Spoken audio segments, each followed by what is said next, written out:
শব্দকে নাকি হাতে ধরে দেখা যাচ্ছে। সেটাই দেখার জন্য আমরা চলে গেছিলাম ওয়ার্ল্ড মিউজিয়াম, যেটা রয়েছে আমাদের ন্যাশনাল লাইব্রেরি।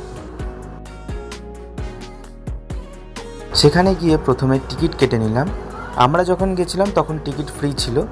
16 অগাস্টের পর থেকে টিকিটটা কিন্তু পয়সা দিয়ে কাটতে হচ্ছে। প্রথমে গিয়েই যেটা দেখে সবথেকে ভালো লাগে ভেতরের ইন্টেরিয়ার, কি অসাধারণ একটা জায়গা। এবং তারপরেই একটা মিউজিকের জিনিস আমি ট্রাই করলাম, এটার নাম আমি এক্স্যাক্ট জানি না।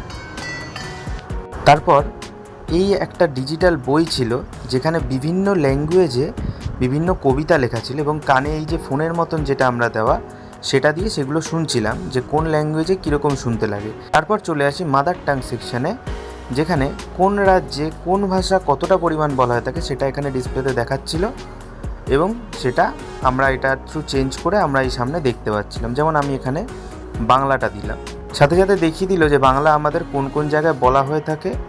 তারপর চলে আসি অন্য একটা ঘরে,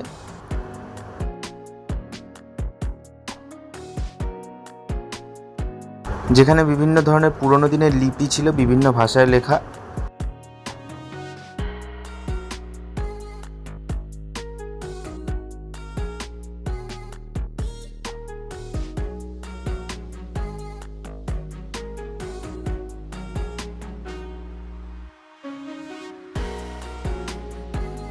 তারপর ভেতরে ঘুরতে ঘুরতে অন্য একটা জায়গায় যাই, যেখানে একটা ডামি মডেল তৈরি করা ছিল। এই জিনিসটা বেশ ইন্টারেস্টিং লাগে। এখানে আমি ম্যানুয়ালি আমার মতন কান্ট্রি সিলেক্ট করতে পারবো এবং সেই কান্ট্রির হিস্ট্রি সম্পর্কে আমি জানতে পারবো। এরকমই আরও একটা জায়গা ছিল যেখানে ফেস্টিভ্যাল সম্পর্কে দেখাচ্ছিলো, যেমন আমরা দুর্গাপুজো চুজ করেছিলাম এবং এখানে দুর্গাপুজো সম্পর্কে বলছিল। তো অনেক কিছু রয়েছে, প্রায় ঘুরে দেখতে গেলে অনেকক্ষণই সময় লাগবে। আমরা অনেকক্ষণ সময় নিয়ে ঘুরে দেখেছিলাম এবং তারপর আমাদের খিদে পেয়ে যায়, আমরা চলে যাই সেখান থেকে খেতে। তা আমরা গিয়ে খাই প্রথমে পাওভাজি, এবং পাওভাজিটা যেহেতু প্রিন্সেপ ঘাটের ওখানেই খেয়েছিলাম তাই সেখান থেকে আমরা চলে যাই প্রিন্সেপ ঘাটে।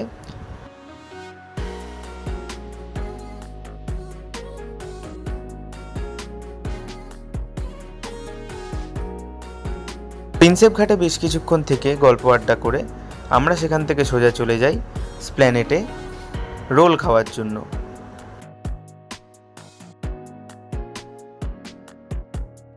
স্প্ল্যানেট থেকে রোল খেয়ে আমরা সেখান থেকে চলে যাই যে যার বাড়ি। দেখা হচ্ছে নতুন ভিডিওতে, ততক্ষণের জন্য টাটা।